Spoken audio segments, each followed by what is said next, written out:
வணக்கம் நண்பர்களே, முக்கிய செய்திகளை இந்த பதிவில் பார்க்க போகிறோம். கம்யூனிஸ்ட்டு, காங்கிரஸு, பிசிகா இவங்களெல்லாம் இனி பாஜக காரங்க திட்ட வேண்டாம். திமுக காரங்களே பாஜக காரங்களை விட அதிகமாக திட்டுறாங்க. இன்றைக்கி ஒரு நிகழ்ச்சியில் ராசா என்ன பேசியிருக்காரு தெரியுமா? நம்மளோட கூட்டணியில் இருந்துட்டு ஜெயிச்சு ஆட்சி மாறின உடனேயே டிவிகேவுக்கு சப்போர்ட் பண்ணியிருக்காங்களே, அவங்களாம் வெட்கப்படணும் அப்படின்னு சொல்லிட்டு பேசியிருக்காரு.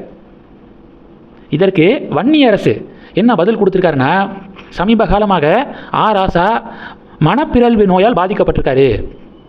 என்ன பேசணும் அப்படிங்கிறதெல்லாம் சமீப காலமாக அவருக்கு தெரியலை. மனப்பிறழ்வு நோயால் அவர் பாதிக்கப்பட்டிருக்காரு அப்படின்னு வன்னி அரசு பேச டிஎம்கே விசிகே இடையே பெரும் பஞ்சாயத்து உருவாயிருக்கு. இது ஒன்று. ரெண்டாவது என்ன பார்க்க போகிறோம்?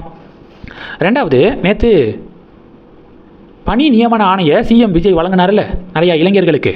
அப்போது அந்த பணி நியமன ஆணையை சிஎம்கிட்ட வாங்கின உடனேயே பல இளைஞர்கள் என்ன பண்ணாங்கன்னா, அண்ணா அங்கே பாருங்கண்ணா என்னுடைய ஃபேமிலி, உங்களுடைய ஃபேன்னா, ஆனால் அங்கே பாருங்கண்ணா எங்கள் அம்மா உங்களுடைய தீவிரமான ரசிகர் அப்படின்னு சொல்லிட்டு ஸ்டேஜில் இருந்தே பணி நியமன ஆணையை வாங்கின ஒவ்வொருத்தங்களும் அப்படி சிஎம் கிட்ட காட்டினாங்க.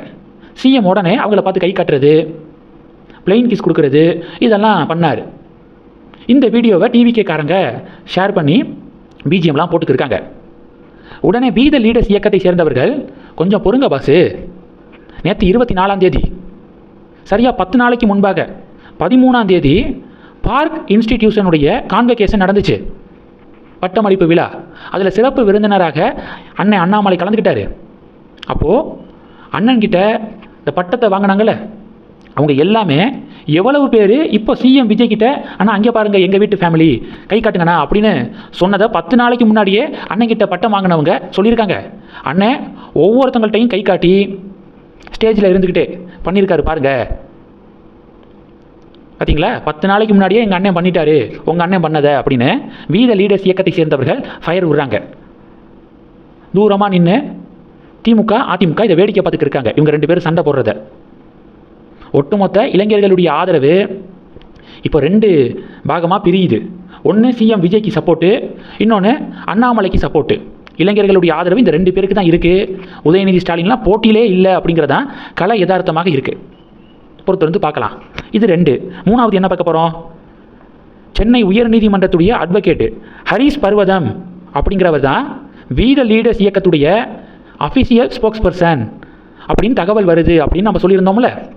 இன்றைக்கி ஒரு national media official spokesperson பர்வதம் அவருடைய பேட்டியை பாருங்கள் அப்படின்னு தலைப்பு கொடுத்து வீடியோ ஷேர் பண்ணியிருக்காங்க. அதற்கு ஹரிஷ் பர்வதம் என்ன சொல்லியிருக்காரு?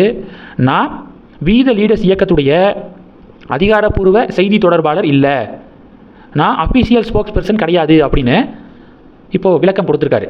அப்போது சமூக வலைதளத்தில் பரவுனது ஒரு வதந்தி அப்படிங்கிறது மட்டும் தெளிவாகுது. இது 3. நாலாவது என்ன பார்க்க போகிறோம்? ராகுல் காந்தி அவர்கள் இன்றைக்கி கோர்ட்டில் மன்னிப்பு கேட்டிருக்காரு. இதுக்கு முன்பாக மகாத்மா காந்தி அவர்களுடைய படுகொலைக்கும் ஆர்எஸ்எஸுக்கும் சம்மந்தம் இருக்குது அப்படின்னு பேசி அது கேஸாகி கோர்ட்டில் மன்னிப்பு கேட்டார். ரஃபேலை வாங்குறதுல ஊழல் நடந்திருக்கு அப்படின்னு பேசி அது கேஸாகி மன்னிப்பு கேட்டார்.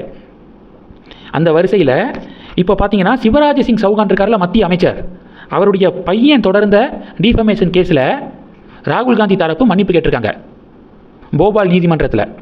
கேஸ் பின்னணி என்ன தெரியுமா? 2018 மத்திய பிரதேச தேர்தல் சமயத்தில் பனாமா பேப்பர் லீக்கில் தன்னை சம்மந்தப்படுத்தி பொய் குற்றச்சாட்டுகளை சுமத்தினார் அப்படின்னு சிவராஜ் சிங் சௌகானுடைய பையன் டிஃபமேஷன் கேஸ் போட்டிருக்காரு. இதில் தான் இப்போது ராகுல் காந்தி மன்னிப்பு கேட்டிருக்காரு போபால் கோர்ட்டில். இது ராகுல் காந்தி கேட்கக்கூடிய 3வது மன்னிப்பு அப்படின்னு ஒரு தரப்பு சொல்கிறாங்க. இன்னொரு தரப்பு 3 கிடையாது, 4வது. மோடியை திருடன் அப்படின்னு சொல்லி அது கோர்ட்டில் கேஸ் ஆகி மன்னிப்பு கேட்டார். மன்னிப்பு கேட்குறது என்ன புதுசாக? ராகுல் காந்தி தொடர்ந்து அதை கோர்ட்டில் கேட்டுக்கிட்டு தான் இருக்கார். அதில் ஒன்று இது அப்படின்னு இன்னொரு தரப்பு சொல்கிறாங்க. கடைசி என்ன பார்க்க போகிறோன்னா, திமுகவுடைய முன்னாள் அமைச்சர் ஏவா வேலு வீட்டில் லஞ்ச ஒழிப்புத்துறையினர் சோதனை நடத்தியிருக்காங்க. ஏவா வேலுக்கு தொடர்புடைய 13 இடங்களில் இன்றைக்கி காலையிலேருந்தே ரைடு நடந்துக்கு இருக்குது. இடி செந்தில் பாலாஜி தொடர்புடைய இடங்களில் ரைடு நடத்தினவ தொட்டுப்பார் சீண்டிப்பார் அப்படின்னு ஸ்டாலின் அப்போ சிஎம்மாக இருந்தார், வீடியோலாம் பேசினார். இப்போ ஏவா வேலு தொடர்புடைய இடங்களில் லஞ்ச ஒழிப்புத்துறை சோதனை நடத்துகிறாங்க. இப்போயும் ஸ்டாலின்கிட்ட இருந்து அது மாதிரி ஏதாவது வீடியோ வருமா அப்படின்னு பொலிட்டிக்கல் கமெண்டேட்டர்ஸ் கேள்வி கேட்குறாங்க. இந்த செய்திகள் எல்லாத்தையும் பற்றி உங்களுடைய பார்வைகளை மறக்காமல் கமெண்ட் பண்ணுங்கள். தொடர்ந்து கணக்கில் இருங்க. அடுத்தடுத்து நிறையா பதிவுகளை பார்க்க போகிறோம். நன்றி. ஜெய் ஹிந்த்.